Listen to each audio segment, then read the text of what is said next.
Good morning, friends. Welcome to This Day That Year. In this program, we bring live all the historic event, important ones, highly curated and selected, specially for you, of which incident which has happened today. So let's find out what are the important incidents which are worth remembering and learning from these incidents.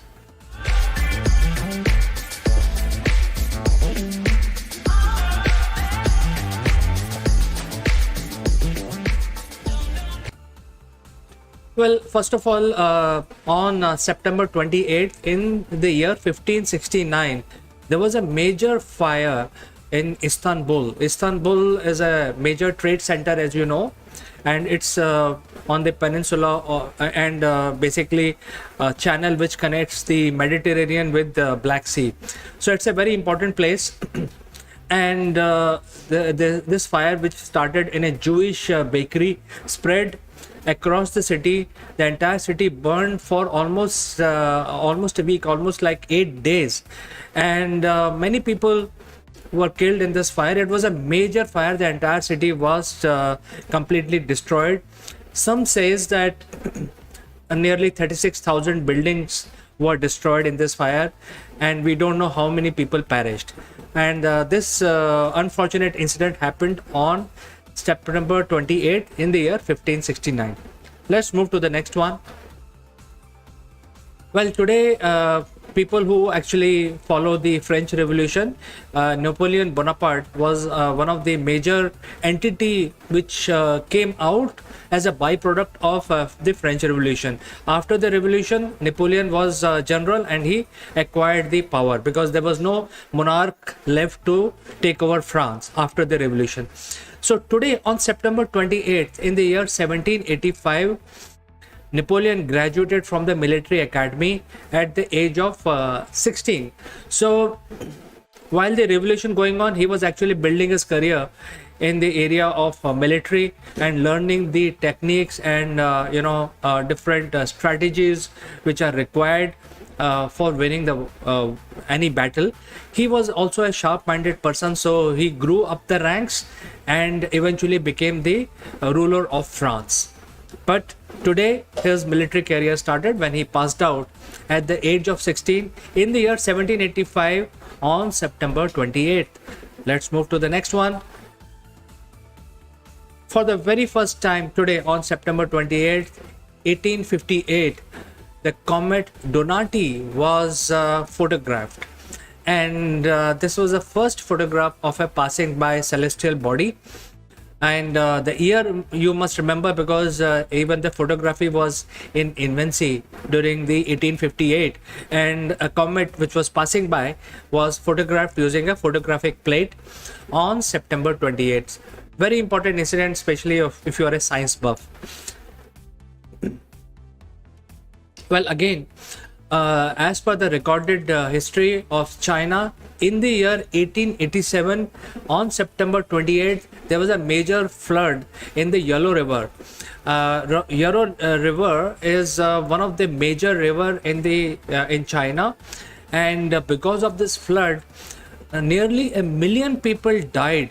Can you imagine, in 1887, 1 million people dying because of flood? It would have been a catastrophe. And almost 2 million people were made homeless. So you can imagine the extent of this natural catastrophe which happened in the year 1887 on September 28th. It was a disaster, friends. All right, let's move to the next one. Let's come to the 20th century and let's talk about Second World War. Well, believe it or not, Hitler, when he was starting his political career, he was giving speeches, and most of his speeches were filled with a lot of passion, and it used to move the people. And he used to basically talk about nationalism, more about the German nationalism, because he believed that he was betrayed, or his people were betrayed during the First World War. Because of that, they have to live in poverty, and a lot of shackles were imposed, a lot of embargo was imposed on Germany. So he was fighting against that injustice which was done. So, well, he was his speeches used to be very powerful, and the state in 1928 got scared. And as you know, Germany is a combination of multiple states, and Persia is the largest state in Germany. So, Persia state banned the Adolf Hitler to give any speech on September 28th in 1928. So you know, this is an important event because that did not stop Hitler from becoming more popular among the people, and eventually he became the ruler of Germany, and then he took the entire Europe, the entire world into a war. So, however, is it ironical that the state of Persia did not like what he was talking about way back in 1928, and he banned Adolf Hitler from giving speech in the state of Persia on September 28th. Let's move to the next one. Well, this is again about Second World War. German army invaded east into Russia, and they were actually going in the south side where there are oil reserves, mainly towards the Ukraine, current day Ukraine. They did not face any obstacle or any resistance, and they reached Stalingrad. They actually acquired Kiev, which was the capital of Ukraine, and then they eventually reached Stalingrad. And Stalingrad, that is when for the first time, the German army faced the resistance from the Russian army. And Russian army is called Red Army in those days. And because the country was called USSR. So it was not Russia, it was USSR. So the Soviets basically retaliated the German onslaught. And Germans felt that with their machinery and their mechanized infantry, they will overrun any obstacle, whatever the Russians put in front of them. But at Stalingrad, this was basically, it stopped, their onslaught stopped, and the siege began. And in order to basically help the German siege, because German's army had surrounded the Stalingrad, and the Russians were actually fighting from inside the city. For the first time on September 28th, Luftwaffe was called in on a bombing spree. And as you know that in Stalingrad battle, which lasted for 18 months, a lot of people died. We don't even have count of how many people died actually. So this was the first time when Luftwaffe bombed the city in the year 1942 on September 28th. Let's move to the next one. Well, this is again about 20th century. After the war ended and United Nations came into being, the Indonesia today on September 28th became the 60th nation country to join United Nations in the year 1950. So today we know that most of the countries are part of UN, and they have a say at a global scale, and in case they have any concerns or any issues, they can approach UN, which is a global body. So Indonesia became the 60th country to become the UN member on September 28th in the year 1950. Again about France.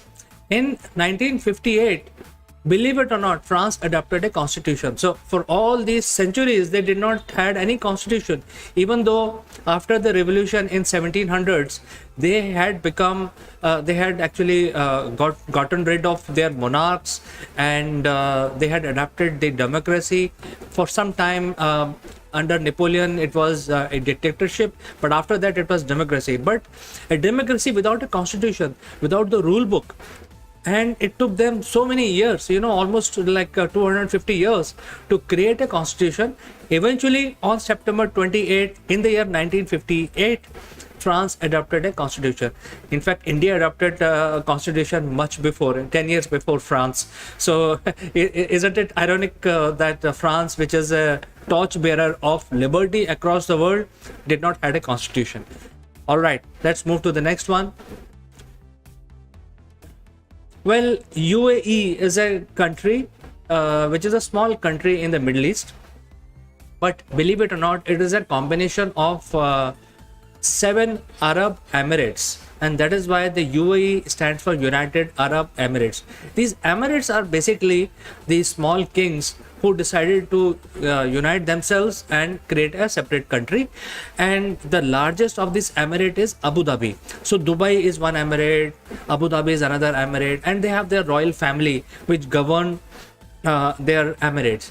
But for convenience, for creating a much more robust outlook as together, they have actually formed a country called UAE, and the capital is Abu Dhabi, because Abu Dhabi is the largest emirate. And even though Dubai is very popular as a tourist destination, but the government of UAE sits in Abu Dhabi. But did you know that Syria, a country which is far off from the Middle East, it's in fact so far north, it's even further, it's very close to Turkey. So they were planning to join the UAE, and if they had continued as part of UAE would have been a much bigger country today. But in 1961, Syria withdrew from UAE, and they became independent country ruled by the monarch in 1961. So many people don't know this history of the Islamic world, but they are also going through a lot of political upheavals and push and pull, and this is one of the biggest example. On September 28th, Syria, even though they were part of UAE for some time, but they withdrew in the year 1961 and became an independent monarch based country. So friends, these are certain facts which happened today, and I thought I will talk about them live. If you have any suggestions or any comments, you can send in your comments, and I can read out your comments live on the show. But I will meet you again tomorrow with more facts about tomorrow, about September 29th. You please take care. I take your leave for today, only to catch you again tomorrow. Bye bye for